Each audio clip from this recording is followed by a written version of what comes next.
నమస్తే.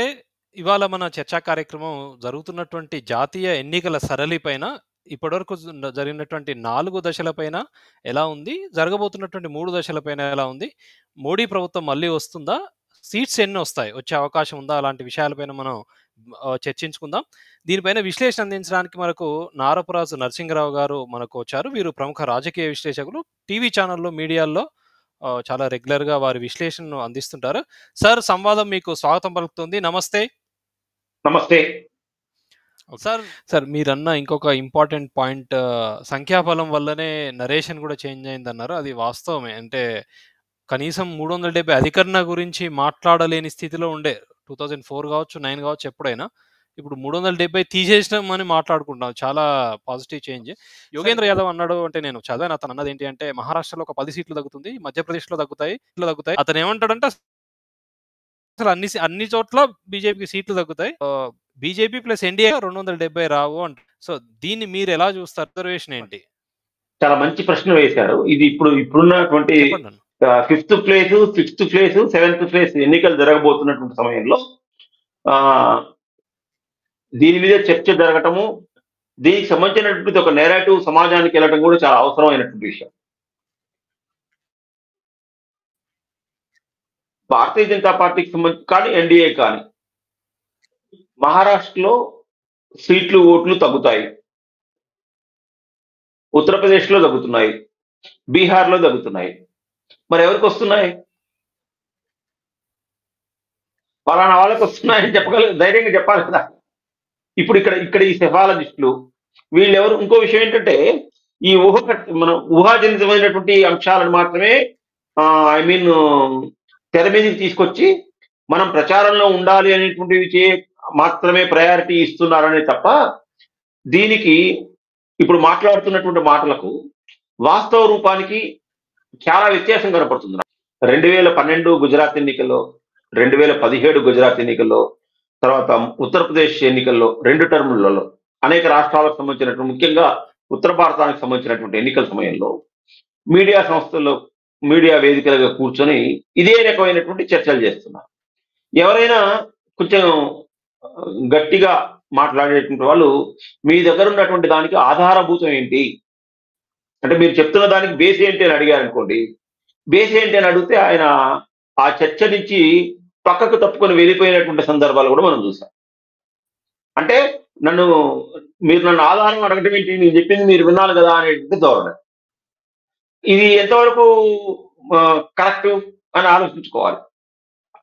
మనం ఇక్కడ ఏం చెప్తున్నాం మీకు? ఫర్ ఎగ్జాంపుల్, మనం అంటే మీకు చిన్న ఎగ్జాంపుల్, అంటే మీరు అడిగిన దానికి నేను చెప్పేది కరెక్ట్ గా లింక్ ఉందా లేదా అనే విషయం నాకు తెలియదు. కానీ మన 4th ఫేజ్ లో జరిగినటువంటి తెలంగాణ ఎన్నికలు, ఆ ఎన్నికలకు ముందు ఒక 15 రోజుల క్రితం జరిగినటువంటి ప్రచారాన్ని మనం పరిశీలన చేద్దాం.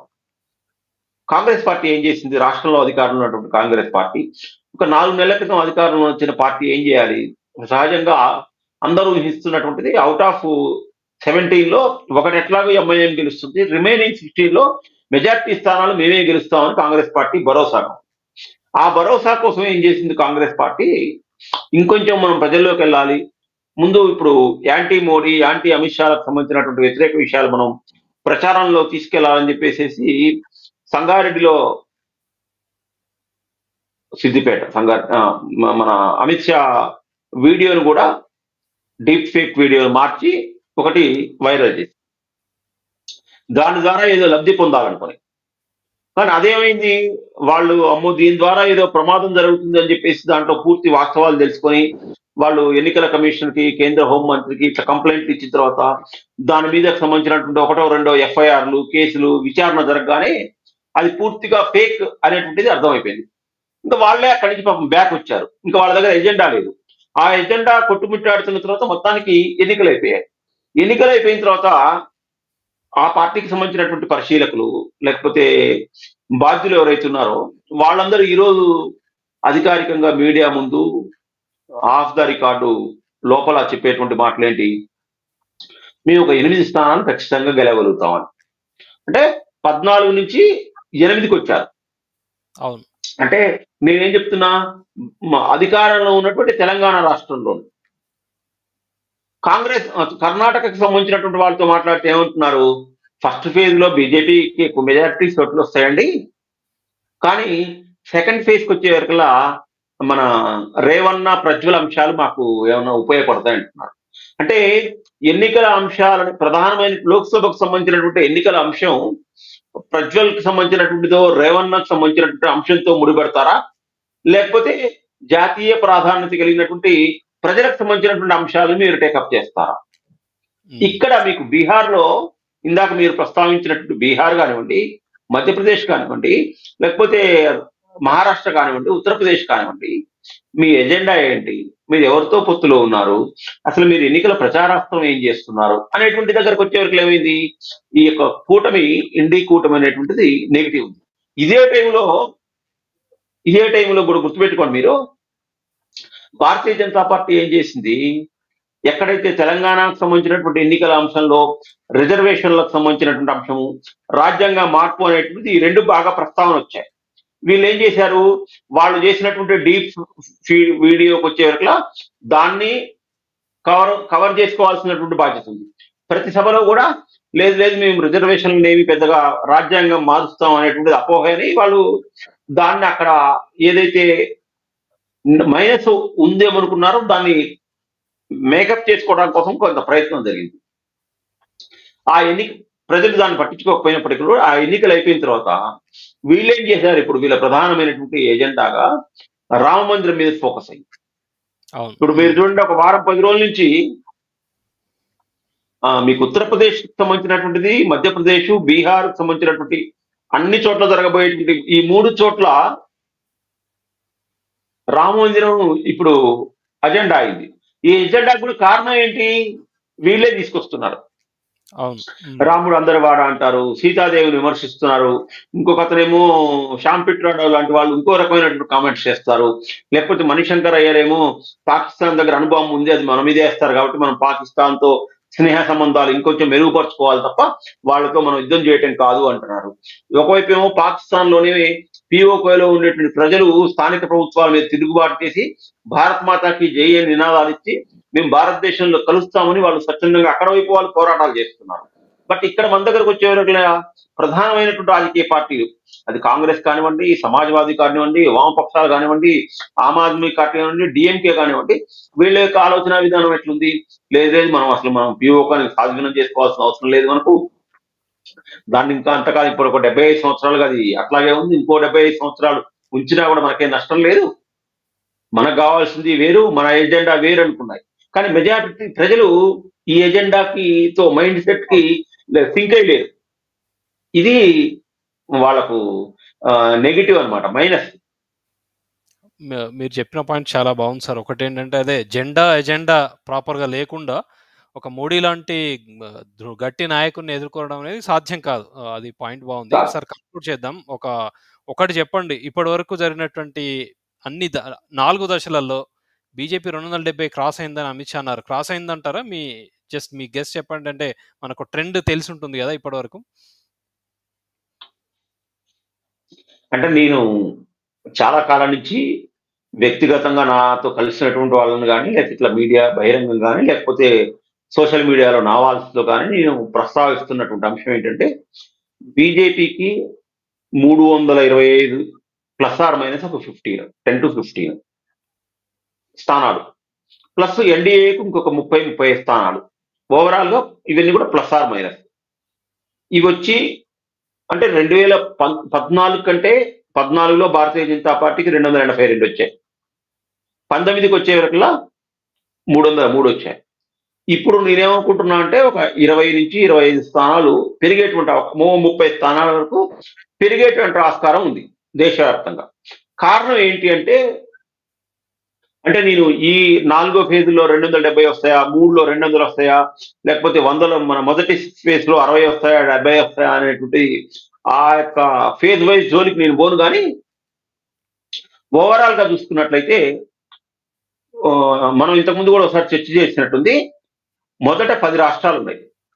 ఈ 10 రాష్ట్రాలు అంటే 25 స్థానాల కంటే ఎక్కువ ఉన్నటువంటి సీట్లు ఉన్నటువంటి రాష్ట్రాలు: ఉత్తరప్రదేశ్, బీహార్, పశ్చిమ బెంగాల్, మహారాష్ట్ర, రాజస్థాన్, గుజరాత్, ఆంధ్రప్రదేశ్, కర్ణాటక. వీటిలలో 25 కంటే ఎక్కువ స్థానాలు ఉన్నాయి. 382 స్థానాలు వీటిలో మొత్తం.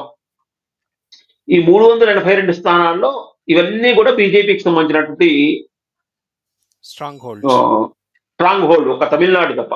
తమిళనాడు 39లో ఒక తమిళనాడుకి సంబంధించినటువంటి తప్ప నేను చెప్పిన వాటిలో అన్నిట్లలో మీరు ఏ మీడియాలో ఏ రకమైనటువంటి సర్వే వచ్చినా, ఏ సఫాలజిస్టు తన యొక్క అభిప్రాయాన్ని ఇది అని బలవంతంగా బల్లగుద్ది వాదించినా కూడా అల్టిమేట్ గా ప్రజల మూడు కూడా ఏంటి, ఎందుకు చెప్తున్నాం అంటే ఇది ఒక అల్లాటప్పాగా ఏదో మనం చెప్పాలని చెప్తున్నట్టు కాకుండా, నేను జనరల్ గా సహజంగా కొంత మిడిల్ ఇండియాకి వెళ్తే మధ్య భారత్ కాదు, నేను మన తెలంగాణ ఎన్నికలకు సంబంధించినటువంటి విషయం చూశానండి.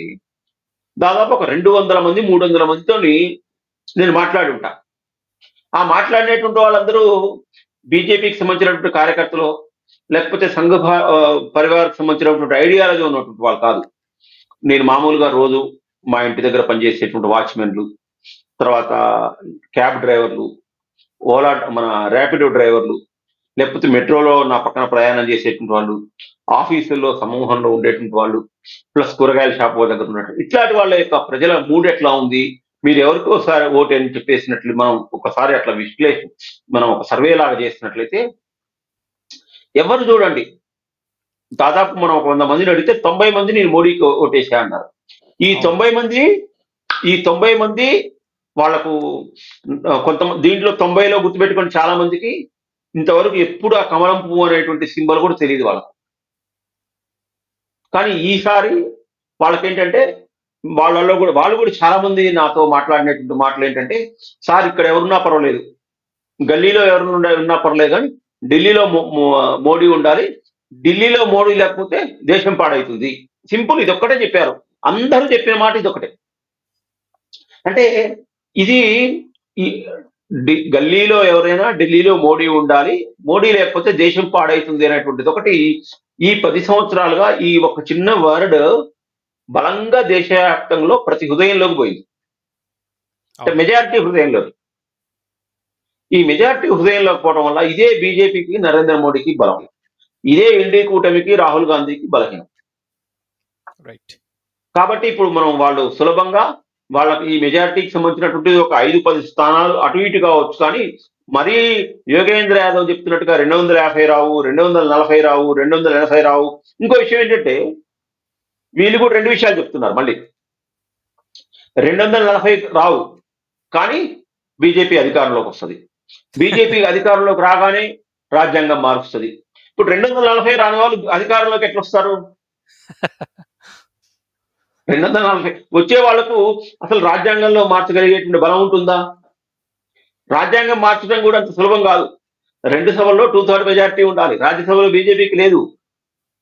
కాబట్టి అది అసలు రాజ్యాంగం మార్చడం అనేటువంటిది అదొక అనవసరమైనటువంటి చర్చని పైకి తీసుకొచ్చి దాని ద్వారా లబ్ధి పొందాలనుకున్నటువంటి వాళ్ళు ఒక్కసారిగా ఇబ్బంది పడ్డారు అనేటువంటిది నా యొక్క అభిప్రాయం. ఓవరాల్ గా మీరు ఇంకా లాస్ట్ కన్క్లూజన్ సంఖ్యకు సంబంధించినంత వరకు వచ్చేవరకులా 320 ±10-15 ఉండేటువంటి ఆస్కారం బీజేపీకి ఉంది.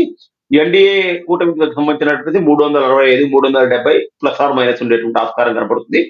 మొత్తం చూసినట్లయితే కాంగ్రెస్ పార్టీకి గతంలో పోల్చుకున్నట్లయితే ఒక 10-15 స్థానాలు ఓవరాల్ గా ఏమన్నా కనపడుతుండొచ్చు, అంటే ఇంక్రీజ్. మిగిలినటువంటి ఇప్పుడు ఫర్ ఎగ్జాంపుల్ ఇంకొక 2 నిమిషాలు మనం థర్డ్ ఫ్రంట్ అంటాం. అటు కాంగ్రెస్ కూటమిలో లేకుండా ఇటు ఎన్డీఏ కూటమిలో లేనటువంటి వాళ్ళు ఉన్నారు. ఉదాహరణకి తెలంగాణలో బీఆర్ఎస్ తీసుకుందాం. 2019లో 9 స్థానాలు అనుకుంటా, 9, 4, 7, 8, 9 స్థానాలు, 9 వచ్చాయి. 2014లో 11 స్థానాలు వచ్చాయి బీఆర్ఎస్ కి. కానీ ఇప్పుడు బీఆర్ఎస్ పరిస్థితి ఏంటి? ఇప్పుడు మనకు వస్తున్నటువంటి వార్తల సంఖ్య 1. మీరు చూడండి, తెలంగాణలో 4 స్థానాలు సంపాదించినటువంటి బీజేపీ ఇవాళ అందరి సర్వేలు నిజమైతే తెలంగాణలో ఎక్కువ, అంటే 8 వరకు గెలుస్తుంది అంటున్నారు. 8 గెలిచింది అంటే కూడా అది ఇక్కడ వీళ్ళకి సక్సెస్ రేట్ పెరిగినట్లే. ఇదేందో తమిళనాడు తీసుకోండి, తమిళనాడులో 39లో లేవు అంతకుముందు, ఇప్పుడు ఒక 3, 4 వచ్చేటువంటి ఆస్కారం. ఇట్లా రాష్ట్రాల వారీగా చూసుకున్నట్లయితే ఈ ఎన్డీ కూటమికి వ్యతిరేకంగా ఆహ్, సంఖ్య ఇండి కూటమి బలంగా గెలిచేటువంటి స్థానాలు కనిపించట్లేదు. అవును. మీరు ఒరిస్సా తీసుకోండి. అక్కడ కాంగ్రెస్ 14లో ఏముందో, 19లో ఏముందో, 24లో కూడా అదే ఉండబోతుంది. ఎక్కడ బలపడింది? ఎక్కడ బలపడలే. ఒకవేళ బలపడినట్లయితే రాజస్థాన్‌లో ఒకటి, మధ్యప్రదేశ్‌లో ఒకటి, గుజరాత్‌లో ఒకటి ఇట్లా వస్తాయి. ఒకవేళ వస్తే. అంటే ఈ 1, 1, 1, 1లు ఎన్ని ఒకటిలు వేస్తే ఓ 10 మారతాయి. పైనుంచి తెలంగాణ కోల్పోతుంది. కర్ణాటక కోల్పోతుంది. ఈసారి పంజాబ్‌కి సంబంధించినటువంటిది కూడా మనం అనుకున్నటువంటిది కొంచెం అంత ఆశాజనకంగా లేదక్కడ. అక్కడ పంజాబ్‌లో ఆపు, ఇటు బీజేపీ అకాలీదళ్, అటు కాంగ్రెస్ మొత్తం అక్కడ 3, 4 రకాల పోటీ నడుస్తుంది. కాంగ్రెస్‌కి ఎన్నొస్తాయో తెలీదు. మరి కాంగ్రెస్ ఏ రాష్ట్రంలో బలంగా ఉంది?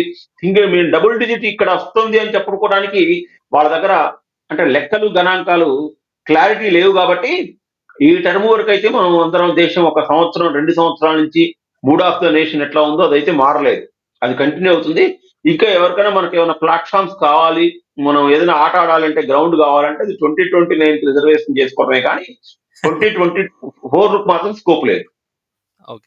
సార్, మీరు చాలా మంచి విషయాలు చెప్పారు. ముఖ్యంగా దేశ రక్షణ అనేది అంటే ఢిల్లీలో మాత్రం ఒక గట్టి నాయకుడుంటే దేశ రక్షణకి మనకు లోటుండదు అనేటువంటిది అందరి లోపల వచ్చినటువంటి రకమైనటువంటి నరేటివ్ చేంజ్ అయితే ఉంది మీరన్నట్టు. మీరన్నట్టు ఇంకోటి కలగూరగంప అయినటువంటి అంటే వాళ్ళకు జెండా, ఎజెండా ఇది మా నాయకుడు అని చెప్పుకోలేని స్థితిలో ఉన్న అపోజిషన్‌కి సీట్లొస్తాయి అనడం నిజంగా హాస్యాస్పదం సెఫాలజిస్టులు కొందరు. సార్, మళ్ళీ మనం మరొకసారి ఇంకొక విషయం పైన కలుసుకుందాం. Thank you so much. మీరు సమయం ఇచ్చినందుకు నమస్తే. ధన్యవాదాలు.